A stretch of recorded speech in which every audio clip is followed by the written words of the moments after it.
उस गुफा का रास्ता बता सकते हैं। उसके आगे तुम्हें खुद ही जाना होगा, क्योंकि वहाँ जाना बहुत खतरनाक है। तभी रमेश तुलसी को आवाज लगाता है। तुलसी, इस जड़ को अच्छे से पकड़ो और ऊपर आने की कोशिश करो। मैं इसे खींचता हूँ, जोर से पकड़ना। ठीक हो भैया। तुलसी, तू नीचे जाकर इतनी भारी कैसे हो गई? कहीं तू कीचड़ में धंस तो नहीं गई जो इतनी भारी लग रही है? मैं तुझे खींच नहीं पा रहा हूँ।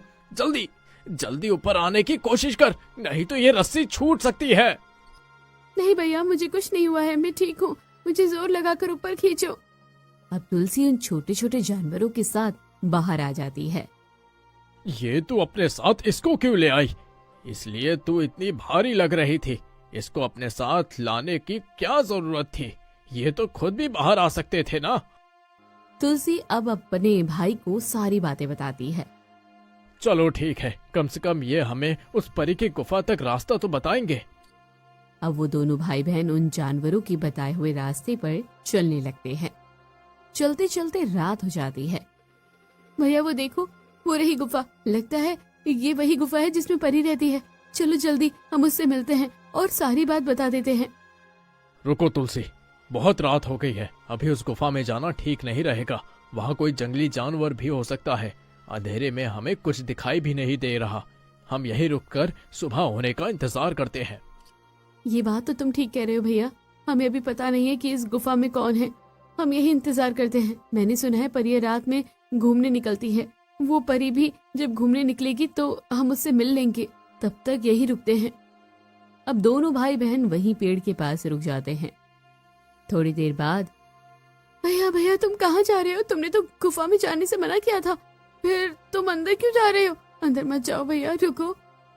तुलसी, मुझे कोई अंदर खींच रहा है, मैं खुद से नहीं जा रहा हूँ। कुछ करो, कुछ करो तुलसी, मुझे बचाओ।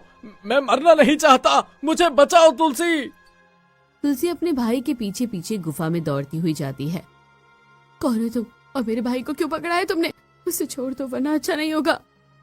पहले ये बताओ कि तुम कौन लोग हो और मेरी गुफा के बाहर से निगरानी क्यों कर रहे थे? सच सच बताओ, क्या चुराने आए थे यहाँ पर? हम कुछ चुराने नहीं आए यहाँ, हम तो सिर्फ परी को ढूंढने आए हैं। मेरे भाई को छोड़ दो, उसने कुछ नहीं किया है। परी को ढूंढने?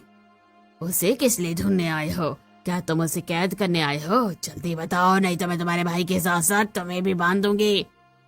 मेरी बहन को कुछ मत करना। तुम्हें जो भी कुछ करना है मेरे साथ करो। हम सच कह रहे हैं। हमें साधु महाराज ने बताया है कि इस जंगल की गुफा में एक परी रहती है, वही तुम्हारी मदद करेगी।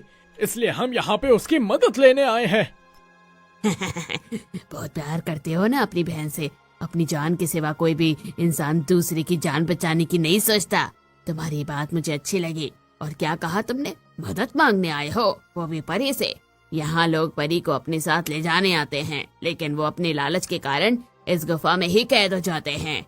वो देखो, जो इंसानों के कंकाल तुम्हें दिख रहे हैं ना, वो सब यहाँ पर परी को ले जाने आए थे। हम सच कह रहे हैं, हम परी को अपने साथ ले जाने नहीं आए हैं। हम अपने गांव को बचाने के लिए परी से मदद मांगने आए हैं। मैं तुम्हारी बात पर कैसे भरोसा करूं? और अगर ये सच नहीं हुआ तो तुम दोनों का भी वही हाल होगा जो इन इंसानों का हुआ है। तभी वहाँ पर वही खरगोश आता है जिसे तुलसी ने उस गड्ढे से बचाया था। अरे तुलसी, आखिर तुमने ये गुफा ढूंढ ही ली, लेकिन ये क्या, तुम उदास क्यों हो? और ये चोट कैसे लग गई तुम्हें? वो उसने हमें बंदी बना लिया है। तुमने तो कहा था कि यहाँ पर परी रहती है, लेकिन यहाँ पर तो भयानक राक्षसनी है। कहीं हमारी तरह इसने परी को भी तो कैद नहीं कर लिया? अगर ऐसा है तो हम हमारे गांव को कैसे बचाएंगे? अब खरगोश राक्षसनी के पास जाता है। इसे छोड़ दो, ये एक नेक इंसान है, इसी ने हमारी जान बचाई है। हम कुछ जानवर उस बड़े से गड्ढे में बहुत दिनों पहले गिर गए थे। अगर ये वहाँ नहीं आती तो कुछ दिनों में ही हम भूख प्यास से मर जाते। इतना सुनकर राक्षसनी एक परी के रूप में आ जाती है और दोनों भाई बहन को कैद से मुक्त कर देती है। मैं तुम दोनों की परीक्षा ले रही थी। तुम दोनों भाई बहन एक दूसरे को बहुत प्यार करते हो, साथ ही तुम्हें अपने गाँव की भी कितनी चिंता है। इसलिए ये लो मटका, तुम्हारे गांव को बचाने में ये मटका तुम्हारी मदद करेगा। शुक्रिया, लेकिन ये मटका हमारी मदद कैसे करेगा? हमें तो आपकी मदद की जरूरत है। आप अपने जादू से हमारे गांव को फिर से हरा भरा बना दीजिए। हमारे गांव को अकाल से बचा लीजिए। ये कोई साधारण मटका नहीं है, ये एक जादुई मटका है। इसे अपने गांव के पीपल के पेड़ के नीचे रख देना। जब भी इससे कोई भी इच्छा करोगे तो ये मटका तुरंत उस चीज को तुम्हारे सामने ला देगा। लेकिन ये केवल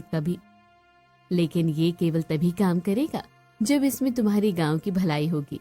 अगर किसी ने भी इसे अपने निजी कामों के लिए इस्तेमाल करना चाहा तो ये मटका उस जगह से गायब हो जाएगा। हम आपकी बात समझ गए, अब हम ऐसा ही करेंगे। आपका बहुत बहुत धन्यवाद। इस जादुई मटके से अब गांव के लोग भी लालच करना छोड़कर भलाई का ही काम करेंगे। अब तुलसी और रमेश दोनों उस मटके को लेकर सोनपुर गांव आ जाते हैं। अरे देखो, रमेश और तुलसी वापस आ गए हैं। उनके हाथ में एक मटका भी है। लगता है ये लोग मटके में कुछ लेकर आए हैं। चलो देखते हैं कि क्या लेकर आए हैं। बेटा, तुम दोनों तो साधु बाबा से मदद मांगने गए थे और ये मटका लेकर आए हो। क्या कहा उन्होंने? क्या उन्होंने हमारी मदद नहीं की? बापू, ये एक जादुई मटका है। इसे पीपल के पेड़ के नीचे रखना होगा। फिर एक एक करके गांव वाले लोग इस गांव की भलाई के लिए जो भी मांगेंगे, ये मटका वो सब देगा। लेकिन बापू, इस मटके से आप अपने लिए कुछ नहीं मांग सकते। अगर किसी ने ऐसा किया तो ये गायब हो जाएगा, साथ में ये गांव भी गायब हो जाएगा। अगर ऐसा है तो चलो फिर हम जल्दी से इसे पेड़ के नीचे रखकर इस अकाल से छुटकारा पाते हैं। इस गांव के फिर से अच्छे दिन आएंगे। फिर से हमारा गांव पहले जैसा हो जाएगा। अब गांव के सभी लोग एक एक करके गांव के लिए मटके से कुछ न कुछ मांगते हैं। अरे वाह, ये तो सच में जादुई मटका है। अब इस मटके की मदद से इस गांव में कभी अकाल नहीं पड़ेगा, कोई भी भूखा नहीं मरेगा। रमेश और तुलसी, तुम इस गांव के लिए बहुत ही अच्छा काम किया है। चाचा, ये गांव हमारा भी है और अपने गांव के लिए हम कुछ भी कर सकते हैं। अब से हमारे ये गांव जादुई मटके वाला गांव बन जाएगा। गांव के सभी लोग हंसने लगते हैं। कुछ दिनों बाद उस जादुई मटके की खबर दूसरे राज्य के राजा वीरेंद्र सिंह तक पहुंच जाती है। मंत्री जी, हमने सुना है कि सोनपुर में एक जादुई मटका है जिससे जो भी इच्छा मांगता है वो पूरी कर देता है। जी महाराज, ये सच है। हमने भी इस बारे में सुना है। उस जादुई मटके के कारण वहाँ अब हर चीज की सुविधा है। वो गांव अब एक खुशहाल गांव बन गया है। मंत्री जी, तो फिर उस सोनपुर गांव से युद्ध की तैयारी कीजिए। हम उस गांव को जीतकर उस जादुई मटके को महल लाएंगे। वो जादुई मटका हमारा होगा, सिर्फ हमारा। वो किसी और के पास नहीं होना चाहिए। जी महाराज, हम कल ही सोनपुर के लिए निकल जाएंगे। मैं सोनपुर जाने का सारा इंतजाम करवा देता हूँ। आप निश्चिंत रहिए, हम उस जादुई मटके को अपने राज्य में जरूर लेकर आएंगे। राजा वीरेंद्र सिंह गांव पर हमला करने वाले हैं। ये बात पूरे सोनपुर गांव में फैल जाती है।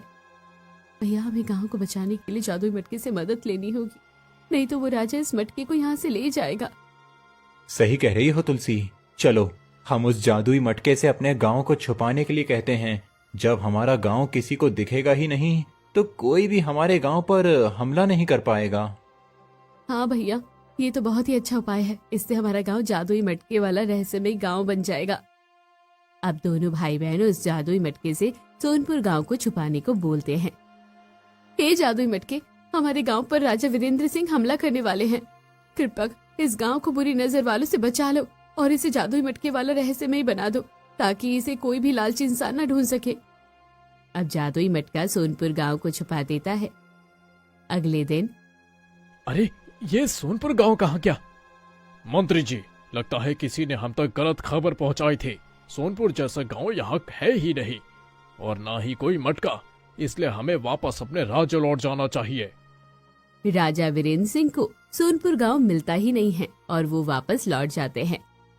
इस तरह सोनपुर गांव जादुई मटके का रहस्यमय गांव के नाम से प्रसिद्ध हो जाता है और अब हंसी खुशी उस गांव में अपना जीवन सब गुजारने लगते हैं। तो दोस्तों, कहानी यही खत्म हुई। कैसी लगी? चैनल को जरूर सब्सक्राइब करना, वीडियो को जरूर शेयर करना।